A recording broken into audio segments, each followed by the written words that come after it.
તો આખરે તારીખ આવી ગઈ છે કે જ્યારે વકફ સુધારા બિલ ફરી એકવાર લોકસભામાં લાવવામાં આવ્યું। અગાઉ 6 મહિના પહેલા આ બિલ લોકસભામાં લાવવામાં આવ્યું હતું। જો કે એ વખતે જેપીસી ડિમાન્ડ કરવામાં આવી હતી, જોઈન્ટ પાર્લામેન્ટરી કમિટીનું ગઠન કરવામાં આવ્યું હતું, જેના અધ્યક્ષ હતા જગદંબિકા પાલ।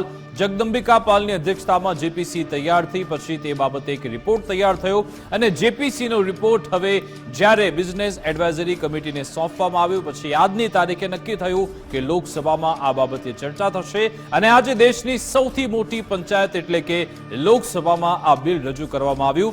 સંસદીય બાબતોના મંત્રી એવા કિરણ રિજિજુએ આ બિલ તેમણે રજૂ કર્યું હતું। તો અલગ અલગ પ્રાવધાન તેમણે આજે બતાવ્યા હતા અને સાથે સાથે 8 કલાક સુધી આ બાબતે ચર્ચા થવાની છે, જેમાં 4 કલાક અને 40 મિનિટ સત્તા પક્ષ પોતાની રજૂઆત કરશે અને વિપક્ષ પણ બાકીનો સમય પોતાની રજૂઆત કરવાના છે। કેન્દ્રીય મંત્રી કિરણ રિજિજુએ આજે લોકસભામાં બિલ રજૂ કર્યું હતું। રિજિજુએ કહ્યું કે સમાજના દરેક વર્ગના અભિપ્રાય લેવામાં આવ્યા છે। અમારી કમિટી કોંગ્રેસ જેવી નથી હોતી તેવું પણ અમિત શાહે આજે કહ્યું હતું। તેમણે કહ્યું કે કોંગ્રેસના રાજમાં કમિટી માત્ર થપ્પા મારતી હતી, કેબિનેટમાંથી પાસ થઈને આ બિલ આવ્યું છે। સંસદ ભવન પર પણ વકફ દાવો કરતો હતો તેવું કિરણ રિજિજુએ કહ્યું। વકફ બિલ પર વિપક્ષનું મન સાફ નથી તેવું પણ મંત્રી કિરણ રિજિજુએ કહ્યું હતું। सामने रखा आपके द्वारा ये बिल जॉइंट पार्लियामेंट्री कमेटी को दिया गया, जिसका विपक्ष का भी बड़ा आग्रह था। कमेटी ने इस पर सुविचारित रूप से अपना मत प्रकट किया। वो जो मत प्रकट हुआ वो मत फिर से कैबिनेट के सामने गया। कमेटी के जो सुझाव थे ये भारत सरकार की कैबिनेट ने स्वीकार किए और अमेंडमेंट के रूप में किरण रिजिजू जी लेकर आए। ये तभी होता है जब ये ऑफिशियल अमेंडमेंट कैबिनेट की अनुमोदन के बगैर आता है। मान्यवर, मैं नहीं मानता इसमें कोई पॉइंट ऑफ ऑर्डर है और आपका ही आग्रह था कि कमिटी ज्वाइंट पार्लियामेंट्री कमिटी बने। अगर कमिटी ने कोई बदलाव ही नहीं करने हैं तो ये कांग्रेस जैसी कमिटियां नहीं, हमारी लोकतांत्रिक कमिटी है मान्यवर, जो दिमाग चलाती है। कांग्रेस के जमाने में कमिटियां होती थी जो थप्पा लगाती थी। हमारी कमिटी चर्चा करती है, चर्चा के आधार पर विचार करती है और परिवर्तन करती है। अगर परिवर्तन को स्वीकार ही नहीं करना है तो कमिटी काहे को लिए है भाई?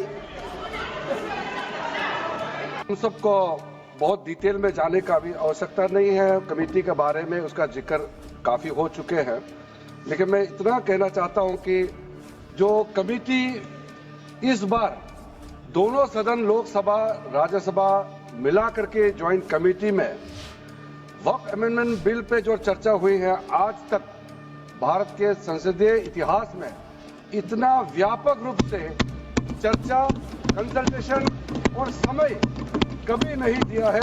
इसलिए मैं जो ज्वाइंट कमेटी में जितने मेंबर्स दोनों सदनों के लोकसभा और राज्यसभा में जो सदस्य उस कमेटी में थे, मेरे तरफ से सरकार की ओर से मैं धन्यवाद देता हूं, अभिनंदन करना चाहता हूं।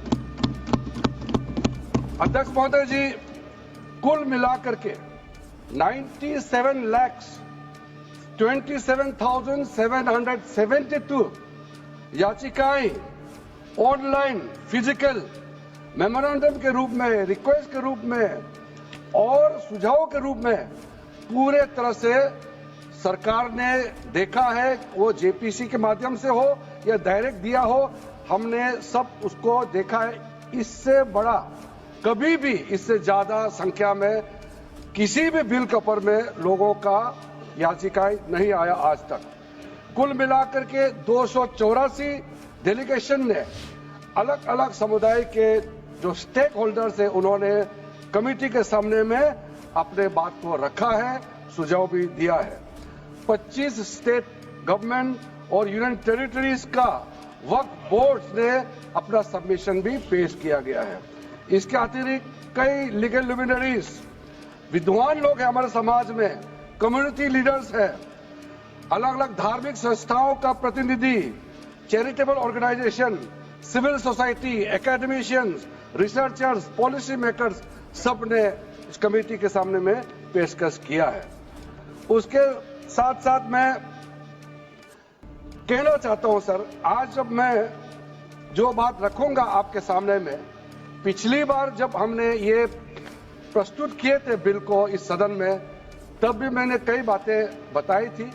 आज मैं उसको नहीं दोहराते हुए कुछ बातें मैं जोड़ूंगा, और मुझे अपना बात रखने के बाद सिर्फ उम्मीद ही नहीं, पूरा यकीन है कि जो जो लोग इस बिल को विरोध कर रहे थे वो हृदय में भी बदलाव होगा।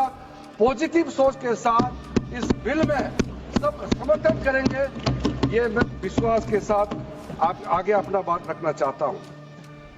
क्योंकि मैं पॉजिटिव नोट से बात रखना चाहता हूं, तो इसलिए एक मेरे जो मन की बात है मैं कहना चाहता हूं, तो इससे अच्छा संदेश जाए। किसी के बात कोई, अध्यक्ष महोदय, किसी की बात कोई बदगुमान ना समझे, इस जमीन का दर्द कभी आसमान ना समझेगा। ये मैं दिल से कह रहा हूं, क्योंकि अच्छा सोच के साथ, बड़ा दिल के साथ, खुले मन से मैं ये प्रस्ताव आपके सामने में पेश कर रहा हूं। तो वकफ संशोधन बिल चर्चा दरमियान आज समाजवादी पार्टी प्रमुख अखिलेश यादवे भाजप अध्यक्षની ચૂંટણીમાં વિલંબ મુદ્દે તંજ કસ્યો તો અખિલેશે કહ્યું કે વિશ્વની સૌથી મોટી પાર્ટી રાષ્ટ્રીય અધ્યક્ષ નક્કી કરી શકતી નથી। અખિલેશની ટિપ્પણી પર ગૃહમંત્રી અમિત શાહે કહ્યું કે વિપક્ષી પાર્ટીઓમાં અધ્યક્ષ માત્ર 5 લોકોએ પસંદ કરવાનો હોય છે અને ભાજપમાં કરોડો કાર્યકરો નક્કી કરે છે, તેથી સમય તો લાગે જ। વધુમાં અમિત શાહે અખિલેશ યાદવને કહ્યું કે જાઓ તમે 25 વર્ષ અધ્યક્ષ રહેશો। जो पार्टी ये कहती हो कि दुनिया की सबसे बड़ी पार्टी है, अध्यक्ष महोदय वो अपना राष्ट्रीय अध्यक्ष नहीं चुन पाए अभी तक।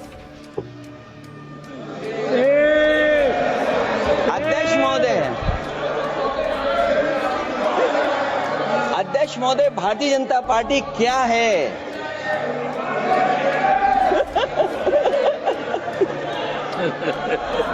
जी मैं अखिलेश जी ने बहुत हंसते हंसते कहा है, इसको हंसते हंसते जवाब दे दो। ये सामने जितनी पार्टियां हैं उनका राष्ट्रीय अध्यक्ष उन 5 लोगों को ही चुनना है परिवार के। हमें माननीय अध्यक्ष जी करोड़ों सदस्यों में से 12-13 करोड़ सदस्य प्रक्रिया कर कर चुनना है तो देर लगती है, आपके यहाँ जरा भी देर नहीं लगेगी।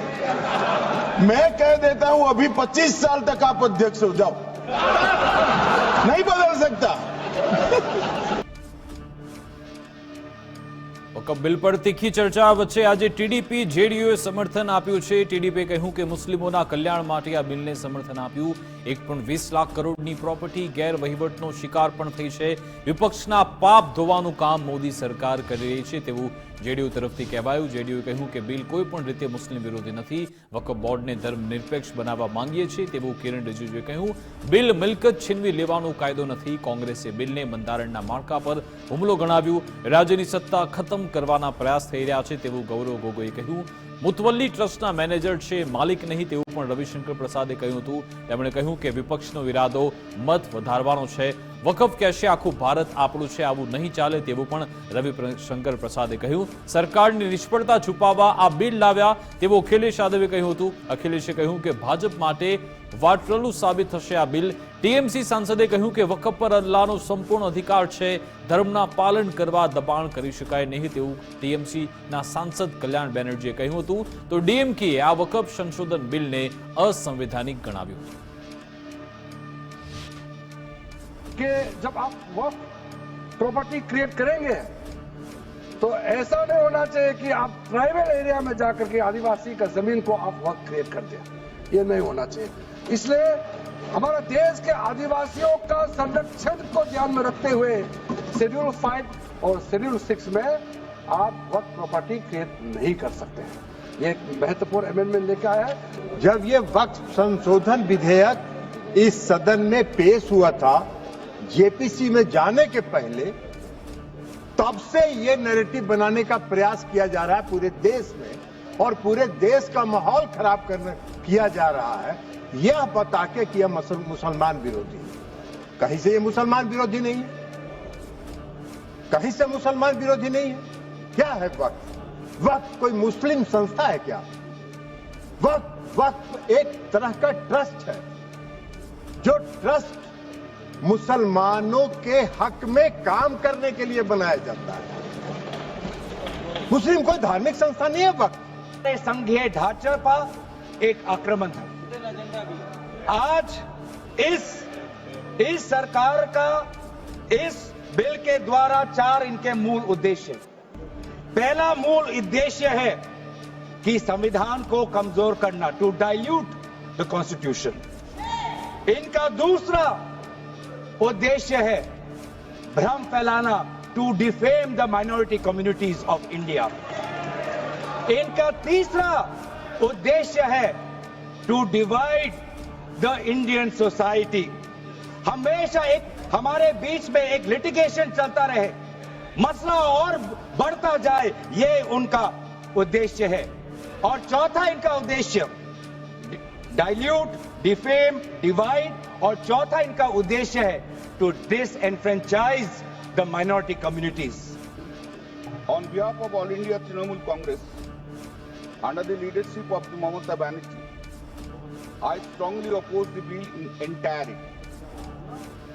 Madam, the spirit of my speech is, तू हिंदू बनेगा ना मुसलमान बनेगा, इंसान की औलाद है, इंसान बनेगा। फिर हमारे माननीय मंत्री जी कह रहे हैं कि जमीन चाहे वो रेलवे की हो, चाहे वो डिफेंस की हो, वो भारत की जमीन है। मैं भी स्वीकार करता हूं कि रेलवे की जमीन भी भारत की है, डिफेंस की भी जमीन भारत की है। क्या डिफेंस की जमीन नहीं बेची जा रही मंत्री जी? अध्यक्ष महोदय, क्या रेलवे की जमीनें नहीं बेची जा रही हैं? अध्यक्ष महोदय, केवल यहां तक नहीं, कितना हस्तक्षेप होता है। वक्फ भी भारत के, इसीलिए तो कहीं ना कहीं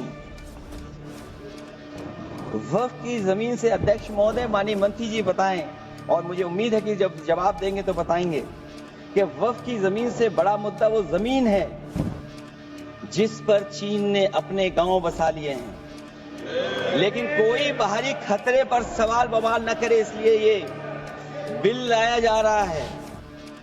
તો આજ અંગે વાતચીત કરીશું। અમારી સાથે ફોનલાઈન પર ઋત્વિજભાઈ દવે જોડાઈ ગયા છે, એડવોકેટ છે। ઋત્વિજભાઈ, આપનું ગુજરાત ફર્સ્ટમાં સ્વાગત છે। સૌપ્રથમ જે દર્શકો જોઈ રહ્યા છે, સામાન્ય લોકો છે, દેશની આજની સૌથી મોટી પંચાયત આપણી લોકસભા કે જ્યાં વકફ સંશોધન બિલ અંગે ચર્ચા થઈ રહી છે, આપ એ દર્શકોને શું કહેવા માંગશો? શું છે આ વકફ સંશોધન બિલ અને તેનાથી શું ફાયદા, શું ગેરફાયદા થઈ શકે? એ વકફ સંશોધન જે બિલ છે એનું મેઇન વસ્તુ એ છે કે વકફનો મતલબ સમજવો આપણી માટે બહુ જરૂરી છે કે વકફનો મતલબ શું હોય છે।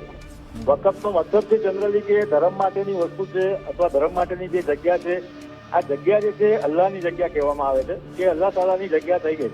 એ કોઈ વ્યક્તિ વિશેષની જગ્યા નથી હોતી કે કોઈ ટ્રસ્ટ, આપણે જેમ હિન્દુઓમાં ટ્રસ્ટ હોય છે, આપણું મંદિર ગણી લો કે ભાઈ સોમનાથ મંદિર છે, સોમનાથ ટ્રસ્ટની જગ્યા હોય છે, એ રીતે આ બોર્ડની અંદર વકફ બોર્ડ જે છે એ વસ્તુ અલ્લાહ તાલાની જગ્યા હોય છે। એટલે એમાં કોઈ ક્લેમ કરે મુસ્લિમ વ્યક્તિ એ પરમિસિબલ નથી કાયદા પ્રમાણે બી।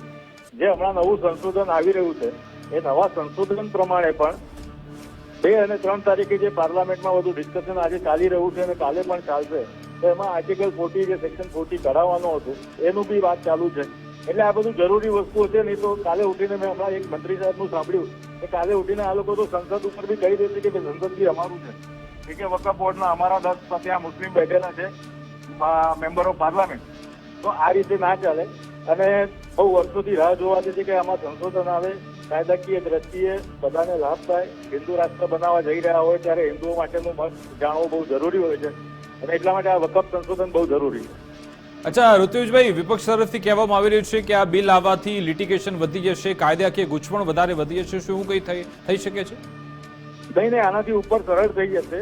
આ બિલ આવવાથી સરળતા એ આવશે કે અત્યાર સુધી ટ્રિબ્યુનલમાં જ ખાલી તમે કરી શકતા હતા વકફની જો અપીલ કરવી હોય એના રિલેટેડ, હવે તમે city civil court, district court, high court બધાને પરમિશન આપી છે।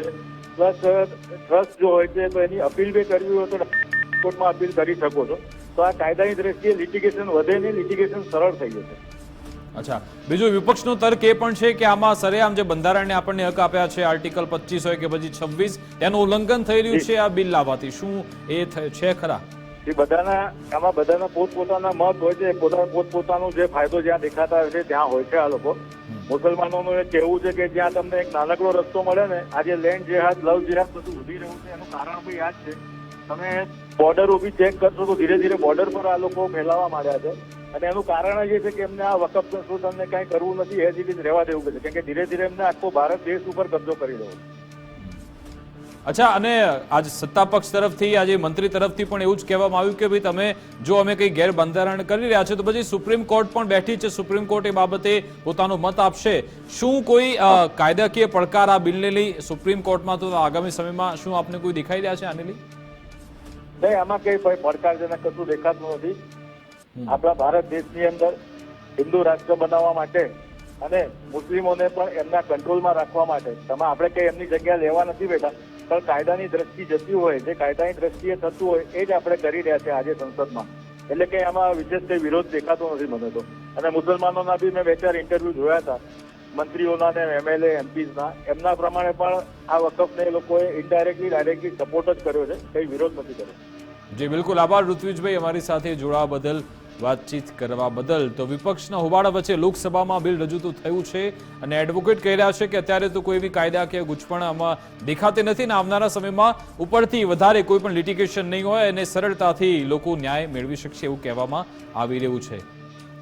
અમારી સાથે મુસ્લિમ સ્કોલર સહલ કુરેશી જોડાઈ ગયા છે ફોનલાઈન પર. સહલભાઈ, આપનું ગુજરાત ફર્સ્ટમાં સ્વાગત છે.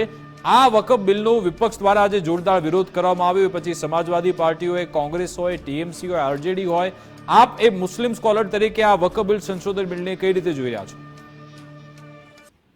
देखिए, वैसे इस बिल की कोई जरूरत ही नहीं थी. ये देश की जनता के लिए, सिर्फ मुसलमानों के लिए नहीं, ये देश की जनता को तोड़ने वाला बिल है. और इससे सिर्फ मुसलमानों का नुकसान नहीं है, इसमें देश का जो भाईचारा है, देश के जो संविधान में जो अधिकार दिए हैं, उसका जो है वो सीधे तौर पर उल्लंघन जो है वो केंद्र सरकार की तरफ से आज किया गया है. वक्फ बिल की बात लोगों को जो दिखाया जा रहा है, मीडिया चैनल्स में जो दिखाया जा रहा है कि देखिए मुसलमान खुश हो रहे हैं, देखिए मुसलमान महिलाएं खुश हो रही है, ये सब बेवकूफ बनाने वाली बातें हैं. उल्टा नरेंद्र मोदी ने मुसलमान औरतों से अधिकार छीन लिए हैं इस वक्फ बोर्ड से, इस वक्फ के इस बिल से. क्योंकि 2013 में जब यूपीए सरकार जो बिल लेकर आई थी उसमें ये कहा गया था कि 2 से ज्यादा महिलाएं इस कमेटी में रह सकती है वक्फ बोर्ड के अंदर, लेकिन नरेंद्र मोदी की सरकार ने उसको 2 पर ही सीमित कर दिया कि 2 ही रह सकती है. तो ये तो उल्टा उन्होंने मुसलमान महिलाओं के पर काट दिए. कांग्रेस ने अधिकार दिए थे कि 2 से ज्यादा रह सकती है, नरेंद्र मोदी की सरकार ने कहा कि 2 ही रह सकती है. उसके अलावा मैं ये कहना चाहता हूं कि भाई मैं भारत का मुसलमान हूं, मैं गुजरात का हूं, मैं अहमदाबाद में साबरमती में मैं पैदा हुआ हूं. चलिए आप मुझे सोमनाथ के ट्रस्ट के अंदर आप मुझे मेंबर बना दीजिए, अगर आप सबको संविधान का अधिकार देने की बात करते हैं, तभी मुसलमानों को अधिकार देने की बात करते हैं. किरण रिजिजू खड़े होकर कहते हैं कि नहीं, ये धार्मिक किससे कोई लेना देना नहीं है, ये तो सिर्फ एक संपत्ति के कस्टोडियन की बात है. तो ये कैसे हो सकता है कि आप उसमें जबरदस्ती आप हिंदू भाई की कोशिश करते हैं. राम मंदिर के उस ट्रस्ट के अंदर चलिए आप सहल कुरैशी का नाम ऐड करवा दीजिए, चलिए मेंबर बना दीजिए आप मुझे, आप इसी देश का हूं ना मैं. आप मुसलमानों को अधिकार देने की बात करते हैं ना, चलिए दिलवाइए फिर अधिकार हमें हर जगह पर. और मजाक में बना रखा है, कौन अधिकार देने की बात कर रहा है? जो 1 हफ्ते पहले रमजान के अंदर आखिरी जुमा में मुसलमानों से ये कह रहा था कि आप अपनी छत के ऊपर नमाज नहीं पढ़ सकते हो, जो बिल्किस बानो के हथियारों को, बिल्किस बानो के बलात्कारियों को जो छोड़ देता है, इस पर बात करते हैं, वक्फ पे बात करते हैं. सत्ता पक्ष का कहना यह है कि बहुत सारी ऐसी जगह है कि वहाँ अवैध कब्जा किया और फिर गैर कानूनी काम इस जगह पे होते, इसलिए उस पर ट्रांसपेरेंसी आनी जरूरी है. विकास भाई, ये भ्रम फैलाने की बात है, अवैध कब्जे की बात है. और ये बताया गया मेरे देश के हिंदू भाइयों को, ये उकसाया गया सत्ता पक्ष के सांसदों की तरफ से, सत्ता पक्ष के मंत्रियों की तरफ से कि वक्फ जो है वो वक्फ बोर्ड जहां पर जिस जमीन पर हाथ रख देता है वो जमीन उसकी हो जाती है. ऐसा कहीं पर भी नहीं हुआ है. उल्टा हमने गुजरात के अंदर देखा कि हाथ रख दिया सोमनाथ मंदिर ट्रस्ट ने कि ये जमीन हमारी, तो वहां पर एक ही रात के अंदर सुबह 5 बजे जाकर कई हजारों मुसलमानों को वहां पर बेघर कर दिया गया, खदेड़ दिया गया. मंदिर ट्रस्ट जिसका हाथ रखेगा वो जमीन उसकी हो जाएगी. और एक भ्रम जो है वो गोदी मीडिया के अंदर ये फैलाया जा रहा है कि वक्फ के पास में तीसरे नंबर की सबसे ज्यादा प्रॉपर्टी है, 8 लाख एकड़, 9 लाख एकड़, ये आंकड़ा दिया जा रहा है। सिर्फ साउथ के कुछ मंदिरों के पास ही 6-7 लाख एकड़ जमीन तो है। क्यों छुपाई जाती है? इन बातों को क्यों छुपाया जा रहा है? तो फिर सहल भाई ऐसा क्यों बोला जा रहा है? ओवैसी साहब ने ऐसा बोला कि मुकेश अंबानी का जो एंटालिया है वो वक्फ की जमीन है। कोई ऐसा कहता है कि जो राज्यसभा की जो बिल्डिंग है उसके आसपास का एरिया है वो वक्फ की जमीन है। ओडिशा का एक हिंदू मंदिर है वो भी वक्फ की जमीन है। तो ऐसा क्यों बोला जाता है? नहीं, आप ऐसा इसीलिए बोला जाता है क्योंकि जैसे सोमनाथ के अंदर कहा गया कि भाई ये तो सोमनाथ ट्रस्ट की जमीन है। तो जब सोमनाथ ट्रस्ट वाले किसी जमीन पर कब्जा बता सकते हैं अपना, या वो कर सकते हैं दावा, तो वक्फ बोर्ड अपना दावा क्यों नहीं कर सकता पुराने डॉक्यूमेंट्स को लेकर?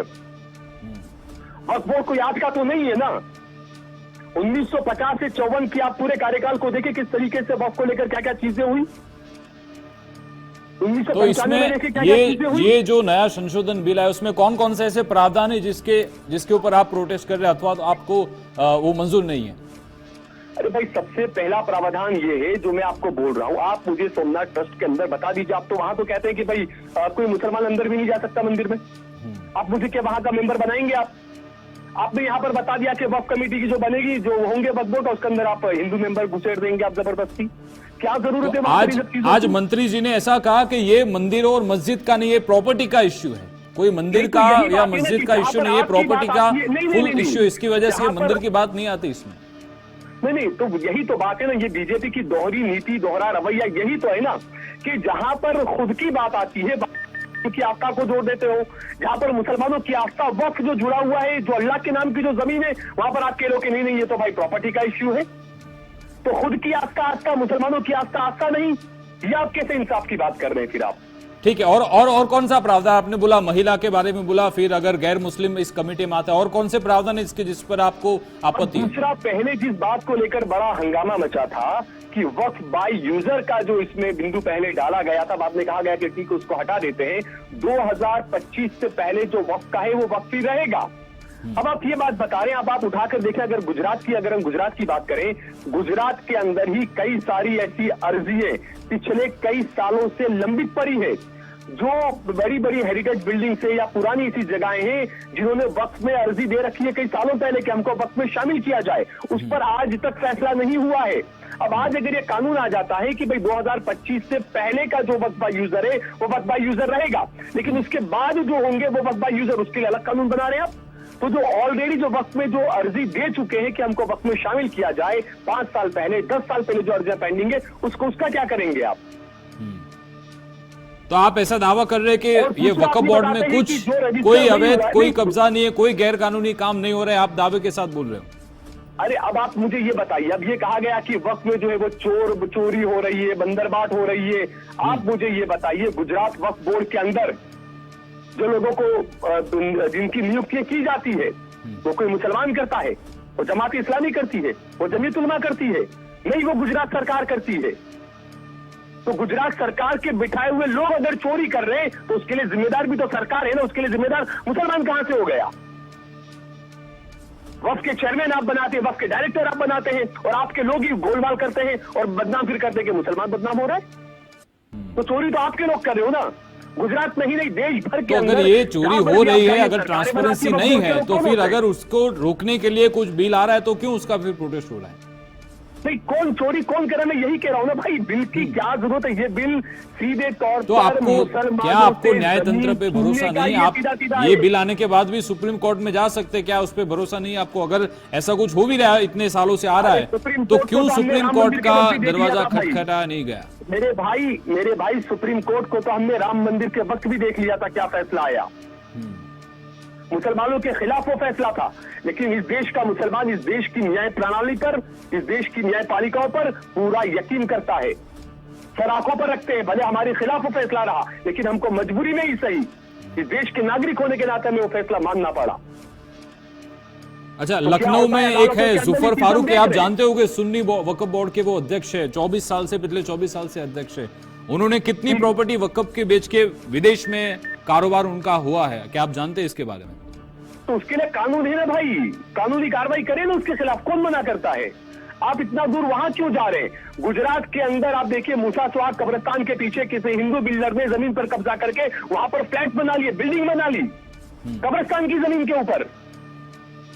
तो सब पे काम तो हो रहा है, बस नहीं आप किसी सारी चीज को एक आप मिरर से नहीं देख सकते, आप एक ही मिरर से नहीं देख सकते आप। नहीं, आप मुझे बोलो तो आप देखिए ना एक ही मिरर से। आप किसी और राज्य की बात कर रहे हैं, मैं आपको गुजरात की बात बता रहा हूँ कि गुजरात के अहमदाबाद के अंदर नमस्ते सर्कल के पास में कब्रिस्तान है मूसा स्वाग। उस कब्रिस्तान के पीछे के हिस्से पर एक हिंदू बिल्डर ने जमीन पर कब्जा करके फ्लैट बना दिए। नरेंद्र मोदी मुख्यमंत्री थे उस टाइम पर, उनकी नाक के नीचे इतना बड़ा कांड हो गया और बातें कर रहे हैं कि हम तो अधिकार देना चाहते हैं मुसलमानों को। नहीं तो आप जट भी मेरी पट भी मेरी ऐसा हो रहा है। आप कब आपके अगर आपके फेवर में कोई आता है जज चुकादा आदेश आता है कोर्ट का, तो आप उसको एक्सेप्ट कर लेते हैं। अगर नहीं आता तो बोले सरकार हमारी नहीं है, कोर्ट हमारी नहीं है, तो मुसलमानों चिट भी मेरी पट भी मेरा ऐसा नहीं चलता ना साहब। देखिए, ये वक्फ का कानून सीधे तौर पर मुसलमानों की जमीनों को हड़पने के लिए लाया गया है। ये वक्फ का कानून आने वाले वक्त में देश की जो भाईचारा है उसको तार तार कर देगा। आने वाले वक्त में ज्यादातर मस्जिदों पर मंदिरों का दावा किया जाएगा। ये वक्फ बिल आने वाले वक्त में देश को तोड़ने वाला साबित होने वाला है। ठीक है, ठीक है, शुक्रिया शैल भाई हमारे साथ जुड़ने के लिए। तो હવે મુસ્લિમ સ્કોલર કહી રહ્યા છે કે આ મુસ્લિમોને ડરાવવાનો પ્રયત્ન થઈ રહ્યો છે, પ્રતાડિત કરવાનો પ્રયત્ન થઈ રહ્યો છે। આ તરફે સંસદમાં લોકસભામાં જોરદાર ઉગ્ર ચર્ચાઓ થઈ રહી છે। સામ સામે સત્તા પક્ષો કે પછી વિપક્ષોએ પોતપોતાના તર્ક રાખવામાં આવી રહ્યા છે। હમણાં થોડી ક્ષણો પહેલા અનુરાગ ઠાકુર પણ અત્યારે અહીંયા પ્રતિક્રિયા આપી રહ્યા હતા અને એક બાદ એક જે વિપક્ષી નેતાઓ છે પણ પોતાની પ્રતિક્રિયા આપવાના છે। સરકાર તરફથી કહેવામાં આવ્યું હતું કે ટોટલ 8 કલાક જેટલો સમય આ વકફ બિલ પર ચર્ચા થવાની છે, જેમાં સરકાર 4 કલાક અને 40 મિનિટ સુધી પોતાનો જવાબ આપશે અને ત્યારબાદ અન્ય સમયમાં વિપક્ષના નેતાઓ પણ પોતાનો જવાબ આપવાના છે। જોરદાર ચર્ચા અહીંયા થઈ રહી છે, પોતપોતાના તર્ક આપવામાં આવી રહ્યા છે। સરકારનું કહેવું છે કે આમાં ભોળા મુસલમાનોને ફસાવવાનો પ્રયત્ન થઈ રહ્યો છે। જો કે તમામ મુસલમાનો જે સામાન્ય મુસલમાનો છે તે અહીંયા અમારી સાથે છે। એક સાથે જ્યારે આ વકફ બોર્ડ જે આવી રહ્યું છે, નવું બિલ આવી રહ્યું છે, તેના કારણે અનેક જેવા મુસ્લિમો છે તેમને ફાયદો થશે। ટોટલ જે 12,000 કરોડનો ફાયદો થવાનો છે, સચ્ચર કમિટીનો જે રિપોર્ટ આવ્યો છે તેના આધારે આ કહેવામાં આવી રહ્યું છે કે અત્યારે ઉગ્ર ચર્ચા થઈ રહી છે, પરંતુ નજર એના પર પણ છે કે જે ભાજપની જે સહયોગી દળ છે, એનડીએના સહયોગી દળ છે, જેમાં ટીડીપી હોય કે પછી જેડીયુ હોય કે પછી ચિરાગ પાસવાનની પાર્ટી, આ બધા શું તેમને સમર્થન કરશે કે કેમ તે પણ આજે જોવાનું રહેશે, તેના પર નજર રહેશે। અમારી વિશેષ રજૂઆત સીધું ને સટ અંતર્ગત બસ આટલું જ। આપ જોતા રહો ગુજરાત ફર્સ્ટ ન્યૂઝ। નમસ્કાર।